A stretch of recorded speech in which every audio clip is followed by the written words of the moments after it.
Hello everyone, welcome back to my channel ink family. आज हम करने वाले timeline of the chapter the end of bipolarity, जो कि आपका पॉलिटिकल साइंस बुक नंबर 1 से है, कंटेम्प्रेरी वर्ल्ड पॉलिटिक्स। और ये जो चैप्टर है मैं अपने हैंड रिटन नोट से जो है बहुत अच्छे से कवर करा चुकी हूँ। और थैंक यू सो मच उस वीडियो पे इतना पॉजिटिव और इतना अच्छा रिस्पॉन्स करने के लिए। आप लोगों को ये वीडियो बहुत अच्छी लगी थी। और वो जो नोट्स है ना, वो मैं खुद अपने हाथों से बनाती हूँ, मतलब खुद अपने अकॉर्डिंग मैंने बनाए थे। और उसके अंदर बुक्स का पूरा घोल है, वो ये समझ लो। अगर आपने वो देख लिया तो आपको बुक खोल के देखने की भी जरूरत नहीं है। और आई एम प्रीटी श्योर अगर वो आपने वीडियो अच्छे से देखी है तो आपको चैप्टर में कहीं भी डाउट नहीं होने वाला। उसके बावजूद अगर डाउट हो तो feel free to ask me in the comment section. जो बच्चे पहले से ही इंक फैमिली के साथ जुड़े हुए हैं, मेरे साथ लिंक है, उन्हें पता है कि I reply to each and everyone, चाहे वो आपके डाउट से रिलेटेड हो या फिर आपका एप्रिसिएशन हो, विल टोकन ऑफ लव, मैं सबका रिप्लाई करती हूँ। ठीक है, and it's my responsibility also. तो अगर आप चैनल पे न्यू हो तो सब्सक्राइब कर लो चैनल को and be the member of my ink family. ठीक है, और चलो अब हम देखेंगे टाइमलाइन ऑफ दिस चैप्टर। मैं इस वीडियो शुरू करने से पहले एक और चीज़ बताना चाहती हूँ। अगर आपने वो चैप्टर नहीं देखा है तो जाकर देखो, तब आपको टाइमलाइन अच्छे से समझ आएगी। जो बच्चे बोलते हैं ना हमें नंबर याद नहीं होता, हमको सन या ईयर याद नहीं रहता, तो आप चैप्टर देखो, समझो और इसको एक स्टोरी की तरह कंस्ट्रक्ट करो। मैं ये कहूँ क्योंकि आपकी पूरी बुक ही ऐसी स्टोरी की तरह बनी हुई है कि पहले ये हुआ, फिर दूसरे चैप्टर में ये हुआ। अगर आप हिस्ट्री की बात करोगे तो हिस्ट्री की भी बुक आपकी ऐसे ही पूरी जो है स्टोरी की तरह बनी हुई है। तो बिल्कुल भी बर्डन लेने की जरूरत नहीं है। मेरे को भी पता है पॉलिटिक्स बिल्कुल पसंद नहीं थी, लेकिन जब मैंने 11th की तो मुझे बिल्कुल भी पसंद नहीं आई। 12th में पढ़ा, मेरे को इंटरेस्ट जनरेट हुआ एंड बिलीव मी, मैं अभी पॉलिटिकल साइंस में ही आगे परस्यू कर रही हूँ। तो काफ़ी अच्छा है, आपको इंटरेस्ट पक्का आएगा। और आप अगर ह्यूमैनिटीज़ में आए हो तो सोच समझ के ही आए होगे ना, किसी भी चीज़ को बर्डन लेके मत करना। अगर आपका इंटरेस्ट कहीं और है तो अपना टाइम आप प्रीटी श्योर करो कि उसमें भी स्पेंड करो अच्छे से। तो टाइमलाइन की तरफ बढ़ते हैं। टाइमलाइन है हमारी सबसे पहले 1985 में, सबसे पहले जो है सोवियत यूनियन, सोवियत सिस्टम हमको पता है क्या है।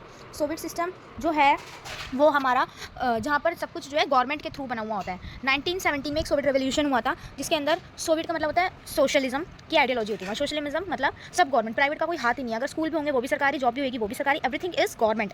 ठीक है, फिर सोशलिस्ट ब्लॉक उन एरियाज़ को बना दिया कि जहाँ जहाँ पर जो है पॉलिटिकल एंड इकोनॉमिक जो सिस्टम है वो वहाँ पर सेम टाइप है। मतलब सोशलिस्ट जहाँ पर सरकार भी सोशलिस्ट है, सोशलिस्ट वाली सरकार क्या होती है, सिर्फ एक पार्टी होती है, वहाँ पे मल्टी पार्टी नहीं होती है।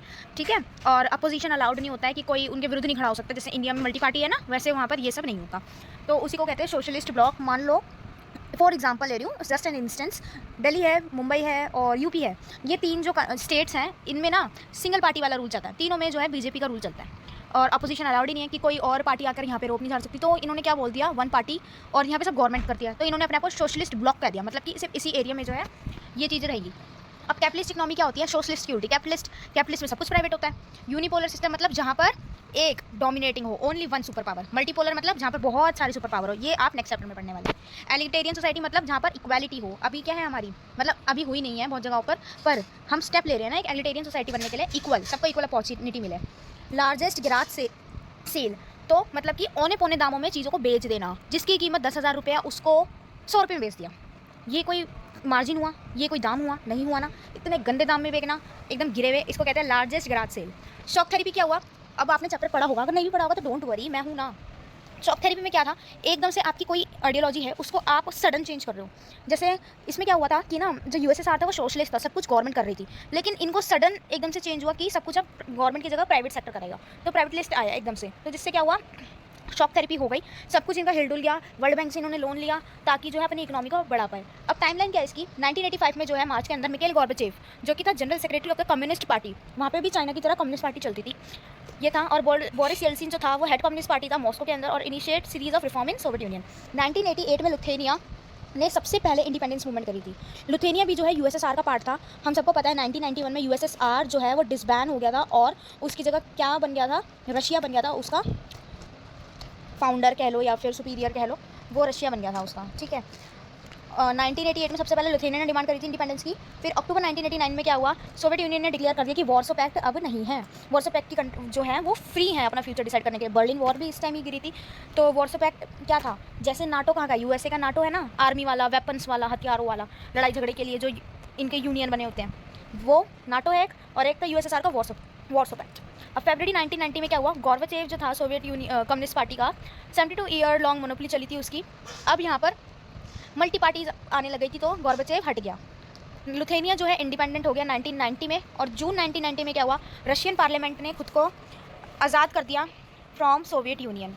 जून 1991 में येल्सिन जो था, बोरिस येल्सिन, वो अब कम्युनिस्ट पार्टी का लीडर नहीं रहा और वो एक आज़ाद रशिया का प्रेसिडेंट बन गया। रशिया आज़ाद हो गई थी, मतलब यूएसएसआर खत्म हो गया था 1991 में, और यूएसएसआर की जगह उसका सक्सेसर बन गया था रशिया। अगस्त 1991 में क्या हुआ, कम्युनिस्ट पार्टी जो थी उन्होंने कूप कर दी अगेंस्ट गॉर्बेचेव, मतलब पुलिस गॉर्बेचेव के अगेंस्ट, सब गॉर्बेचेव के अगेंस्ट हो गए। सितंबर 1991 में क्या हुआ, 3 Baltic Republic of Estonia, Latvia, Lithuania UN के मेंबर्स बन गए और इन्होंने नाटो को ज्वाइन कर लिया, क्योंकि वो फ्री थे, वो पहले वॉर्सो पैक्ट में थे, अब वो अपने विरोधी दल में पहुंच गए या नाटो में चले गए वो, क्योंकि उनको वहाँ पे बेनिफिट मिल रहा होगा, इट वॉज देयर चॉइस। दिसंबर 1991 में क्या हुआ, एक 1 मिसिंग है यहाँ पे, ठीक है। 1991 में क्या हुआ, रशिया, बेलारूस, यूक्रेन ने डिसाइड किया to annul the 1992 treaty and creation of USSR and establish the Commonwealth of Independent State. CIS बन गया, और सीआईएस में कौन कौन सी कंट्रीज थी, अर्मानिया, अजरबैजान, मोल्दोवा, ये सब नहीं पूछा जाता कि कौन कौन सी कंट्री थी, तो इस पर ध्यान देने की भी जरूरत नहीं है, बस ये पूछा जाएगा कब बना। तो और इसका क्या था कि हर जितनी भी स्टेट्स का पार्ट है वो उनके आपस में ट्रीटी रहेगी। 25 दिसंबर 1991 को क्या हुआ, गॉर्बेचेव ने रिजाइन कर दिया as a president of Soviet Union, और सोवियत यूनियन हमेशा हमेशा के लिए खत्म हो गया, रशिया उसका यूएसएसआर बन गया, और तभी से जो है अमेरिका, यूएसए क्या बन गया, सुपर पावर, क्योंकि कोल्ड वॉर जो है खत्म हो गई थी। तो ये थी आपकी टाइमलाइन एंड कुछ कीवर्ड्स ऑफ दिस चैप्टर।